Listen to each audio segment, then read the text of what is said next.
Ustaad Bhagat Singh review అసలు చాలా surprising అనిపించింది. ఎందుకంటే ఫస్ట్ ఆఫ్ ఆల్ సినిమా మీద హైప్ లేదండి. సినిమా అసలు రిలీజ్ అవుతుందని కూడా తెలియదు. ఈవెన్ హరిహర వీరమల్లు అనే సినిమా రిలీజ్ అవుతుందని చాలామందికి తెలిసింది. ఈ సినిమా వస్తుందని కూడా చాలామందికి తెలియదు.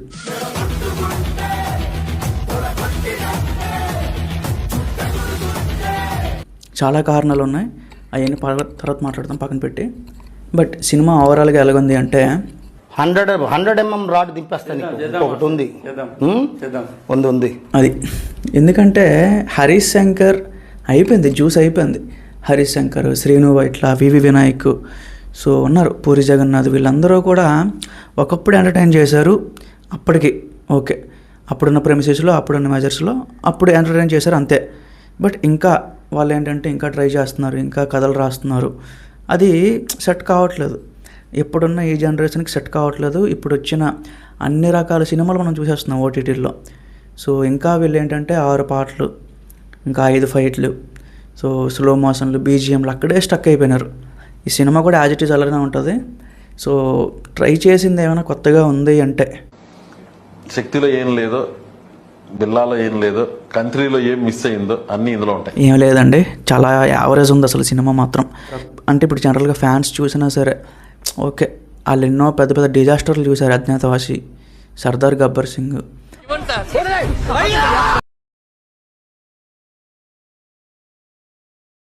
సో పెద్ద పెద్దవి చూశారు. బట్ ఇది కూడా దానికి ఏమాత్రం తీసిపోకుండా అదే లెవెల్లో దింపినట్టు అనిపించింది నాకు. ఓకేనండి, కొన్ని సీన్స్ కొన్ని దగ్గరలో కొంతమంది ఆడియన్స్కి ఓకే అవుతాయి. ఇప్పుడు మొన్న వచ్చిన అనిల్ రావిపూడి గారి సినిమా, అదే మన చిరంజీవి సినిమా, అది ఓకే అయ్యింది అంటే మీకు ఖచ్చితంగా ఈ సినిమా కూడా ఓకే అవుతుంది. అలాంటి ఒక సెట్ ఆఫ్ కామెడీ, లేకపోతే ఏదో ఆ టైంకి అలా వచ్చి వెళ్ళిపోయేటట్టు పాసిబుల్ కామెడీ సీన్స్ అట్లా ఉన్నాయి. కళ్యాణ్ గారు చాలా రోజుల తర్వాత కామెడీ చేయడానికి ట్రై చేశారు.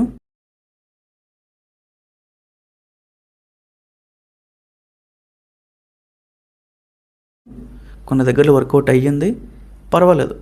వన్ లైనర్స్ కూడా కొన్ని దగ్గరలు పడ్డాయి, బాగున్నాయి. మరీ తోపు తురుము బ్లాక్ బస్టర్ అని నేను చెప్పను. బట్ ఇంకొక ముఖ్యమైన పాయింట్, తెలుగు సినిమా రీమేకా కాదా అని చాలామందికి డౌట్ ఉంది. ఇది రీమేక్ కాదు ఏమో, నేను చూసిన తర్వాత నాకైతే అసలు ఆ సినిమాకి దీనికి ఎలాంటి సంబంధం లేనట్టు అనిపించింది. ఈవెన్ ఒక సింగిల్ పాయింట్ కూడా మ్యాచ్ చేయలేదు రెండు సినిమాలకి. ఆ మూల కథ కానీ ఎక్కడైనా మీరు చూసుకోవచ్చు. నాకు ఆ తెలుగు సినిమా కూడా నేను చూసా, బట్ ఆ సినిమాకి దీనికి చాలా డిఫరెన్స్ ఉందన్నమాట. రెండు ఒక సినిమాలు కాదు. పోన్లండి గైస్, ఒరిజినల్ స్టోరీతో ఏమాత్రమైన అటెంప్ట్ చేయడం చాలా గ్రేట్.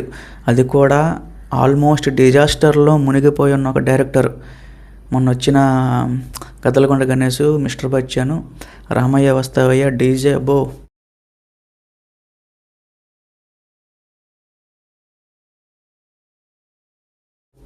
చాలా పెద్ద లిస్ట్ ఉంది అయింది. చాలా ఘోరంగా ఉంటుంది ఆయన సినిమాలు. కొన్నిసార్లు జీ తెలుగు లేకపోతే ఇంకెక్కడ ఏదో టీవీలో వేసినా చూడాలంటే కష్టంగా అనిపిస్తుంది.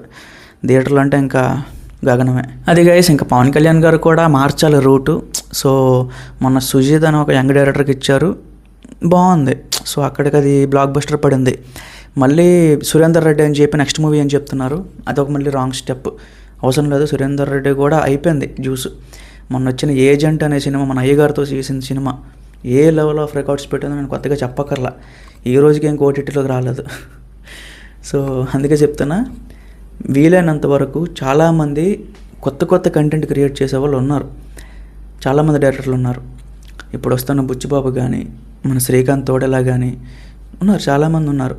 వాళ్ళకు ఒక అవకాశం ఇస్తే ఖచ్చితంగా పవన్ కళ్యాణ్ గారితో మంచి సినిమాలు అయితే పడతాయి, కంటెంట్ ఓరియంటెడ్ సినిమాలు పడతాయి. ఆయనకి ఇప్పటిదాకా చెప్పుకోదగ్గర రోల్ అయితే ఇప్పటిదాకా పడలేదు.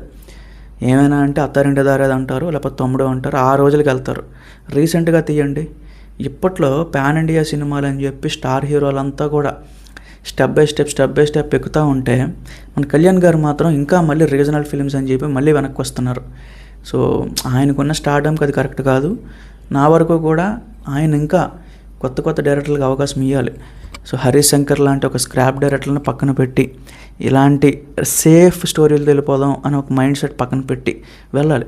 అప్పుడే ఒక మంచిగా అనిపిస్తుంది. ఎందుకంటే ఆయనకి స్టిఫ్గా ఉన్నారు, మంచి ఫిట్నెస్ మెయింటైన్ చేస్తున్నారు, హెయిర్ స్టైల్ చామ్ అంతా అలానే ఉంది, ఏమీ మారలేదు.